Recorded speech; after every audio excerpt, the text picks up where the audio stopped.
Magandang araw mga kaibigan. Bigyan natin ng reaction opinion itong Facebook reel posted by Bigwas ng Agila.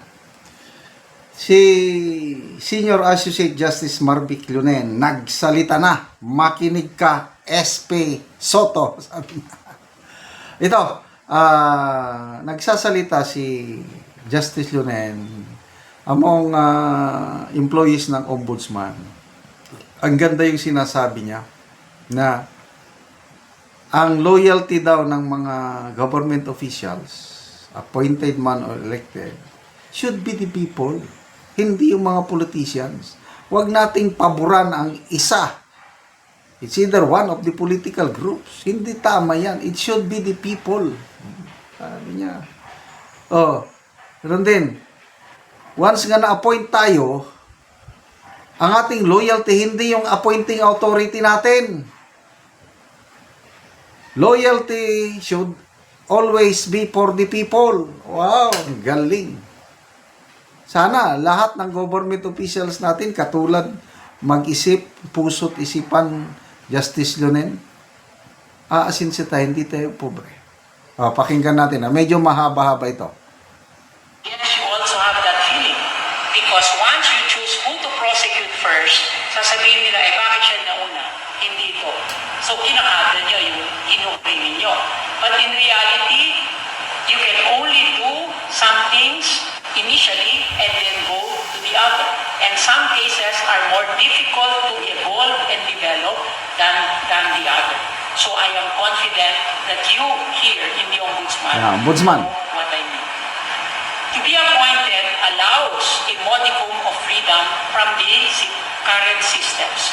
We are given the privilege of thinking long-term and planning reform for the duration of our service, much like the SPGI.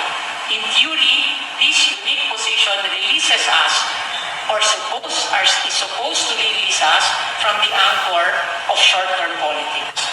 The office and the Ombudsman and the judiciary are responsible for bringing to justice those who violate the law, ensuring vigilance against abuse of power. We don the cloak as arbiters between the people and the justice system by guarding against impunity. The ordinary person cannot directly go head-to-head against these powers, which is where our duty comes in to tip the scales of the justice in favor of the oppressed and marginalized. Always in our minds, we should not be thinking whether we should favor this political faction over that political faction. Our true principles are the people who are powerless, who face government on a daily basis, and who see the corrupt. Yan, ang galing, no? Our true principles. Ibig sabihin, yung mga boss natin, yung mga powerless. Kasi yung powerless, yung mga nasa laylayan, hindi nila kayang i-head to head ang mga nakaupo, mga politician o mayayaman, negosyante, hindi nila kaya. Kaya nandito tayo, sabi niya, ombudsman kayo, kami sa korte, nandito tayo para ang depensahan natin yung mga powerless. Hindi yung mga political party yan o mga nag-appoint sa atin. Galing! Sana makinig dito si SP Soto. It is not a political faction over the other. Officials have been caught in corruption cases, signaling the need for intervention by institutions such as ours. Recent events have revealed the need to further strengthen our institutions, streamline our processes, and prevent delays in the administration of justice. Our role as vanguards of justice is now more than ever apparent, and we are called to respond at a crucial time in our justice system. However, we acknowledge the factors which still weaken our independence.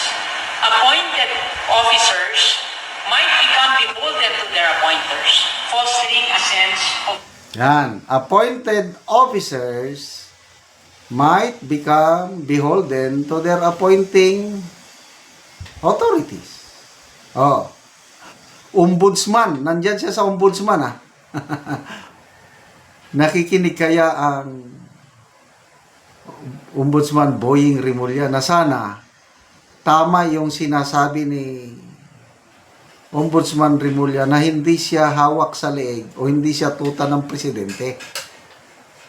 Na kaya niyang banggain, kaya niyang imbestigahan ng presidente kahit siya ang nag-appoint sa kanya. Sana nga. Obligation. This impairs their judgments.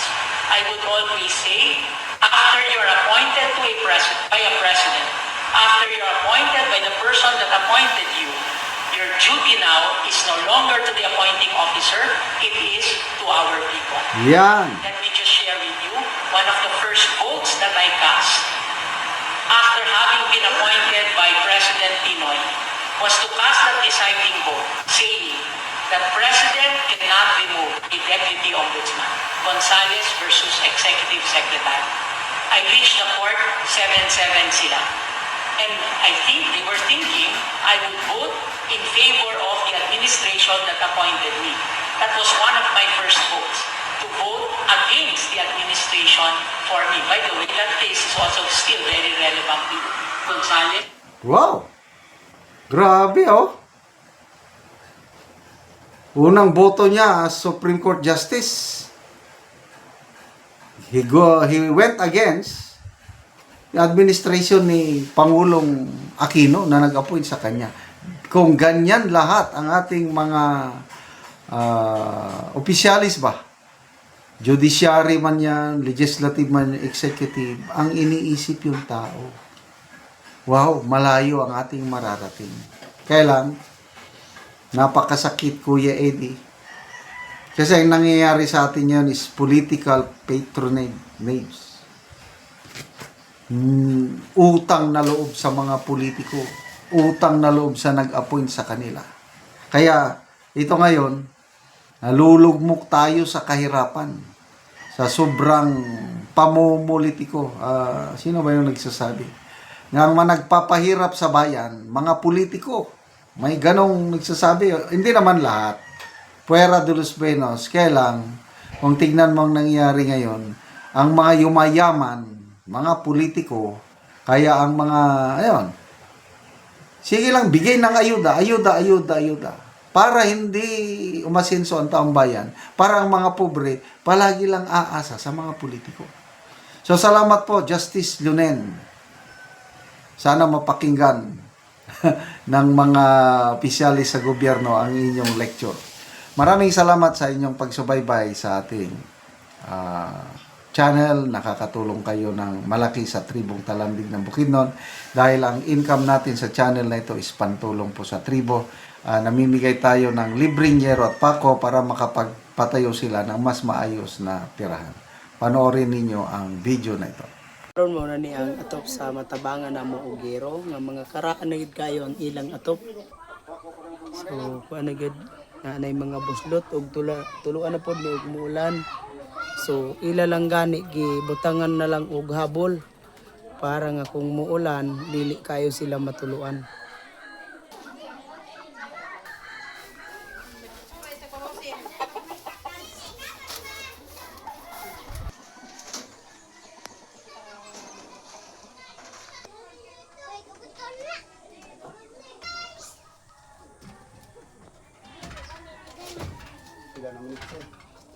So karon niya pila na ni katuig ang imong balay nga mga buslot na? Pito naman katuig na. Pito na katuig.